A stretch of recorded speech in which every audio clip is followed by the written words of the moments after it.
রাজকীয় আয়োজনের মধ্য দিয়ে থাইল্যান্ডের প্রধানমন্ত্রী হিসেবে শপথ গ্রহণ করলেন সাবেক প্রধানমন্ত্রী থাকসিন সিনাওয়াত্রার মেয়ে পেতংতার্ন সিনাওয়াত্রা। রোববার 18 আগস্ট জাঁকজমকভাবে অনুষ্ঠিত হয় এই শপথ গ্রহণ অনুষ্ঠান।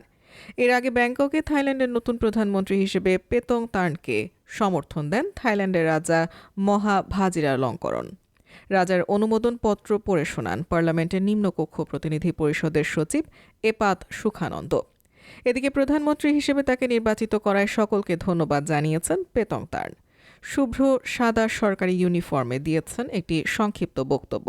তিনি বলেন, নির্বাহী শাখার প্রধান হিসেবে আমি অন্যান্য আইন প্রণেতাদের সঙ্গে খোলা মন নিয়ে দায়িত্ব পালন করার চেষ্টা করব। আমি সবার মতামত শুনব, আমরা যেন একসঙ্গে স্থিতিশীলভাবে দেশকে এগিয়ে নিয়ে যেতে পারি সেই চেষ্টা অব্যাহত থাকবে। গত শুক্রবার পার্লামেন্টে ভোটাভুটিতে প্রধানমন্ত্রী পদে জয় পান ৩৭ বছরের পেতংতার্ন।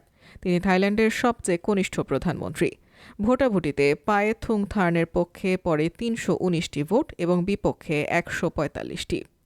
উল্লেখ্য, গত ২ দশকে সিনাওয়াত্রা পরিবারের তৃতীয় সদস্য হিসেবে থাইল্যান্ডের প্রধানমন্ত্রী হলেন পেতংতার্ন। এর আগে তার বাবা থাকসিন সিনাওয়াত্রা ২০০১ থেকে ২০০৬ ও ফুফু ইংলাক সিনাওয়াত্রা ২০১১ থেকে ২০১৪। অবশ্য দুজনই সামরিক অভ্যুত্থানে ক্ষমতাচ্যুত হয়েছিলেন।